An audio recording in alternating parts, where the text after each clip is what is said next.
आरक्षणाच्या बाहेर राहणाऱ्यांना 100% मोफत शिक्षण द्या। आरक्षण मिळेपर्यंत शासकीय नोकर भरती करू नका। जरांगेंची सरकारकडे मागणी। आज रात्रीपर्यंत कुणबी दाखल्यांबाबत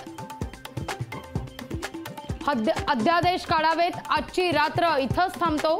आझाद मैदानाकडे जाणार नाही। जरांगेंचं सरकारला आव्हान।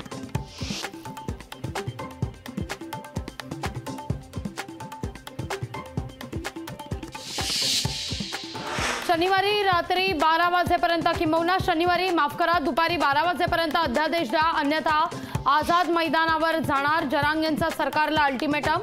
GR दिला तर गुलाल उधळला आझाद मैदानावर जाणार। जरांगेंचं स्पष्टीकरण। आरक्षणाबाबत कुणाला डाव साधू द्यायचा नाही। आरक्षण घेऊनच राहायचं। जरांगे आपल्या भूमिकेवर ठाम। मागणी संविधानाच्या कक्षेत आहे का याचा विचार जरांगेंनी करावा। ओबीसी नेते बबनराव तायवाडे यांची आंदोलनावर प्रतिक्रिया। मवियाच्या जागा वाटपाचा पेच कायम। बैठकीत 48 पैकी 30 जागांवर सहमती। 18 जागांवर चर्चा अद्यापही सुरू। बिहारच्या राजकारणात पुन्हा एकदा नाट्यमय घडामोडी। नितीश कुमार पुन्हा एकदा भाजपच्या वाटेवर। लोकशाही मराठीला विश्वसनीय सूत्रांकडून माहिती। छगन भुजबळ हे उसना अवसान आणून आरक्षणाच्या विरोधात बोलत होते, पण उसना अवसान आणून लढाई जिंकता येत नाही। भास्कर जाधवांचा भुजबळांवर निशाणा। अर्धे वकील सागर बघायला येतात आणि मार्गदर्शन घेऊन कोर्टात जातात। सुप्रिया सुळेंचा नाव न घेता फडणवीसांवर निशाणा।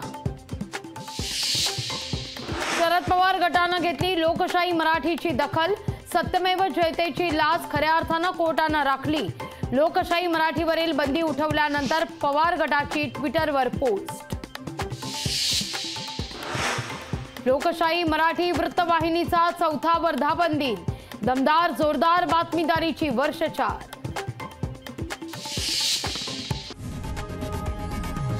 लोकशाही मराठी ऐका, पहा, जागरूक रहा।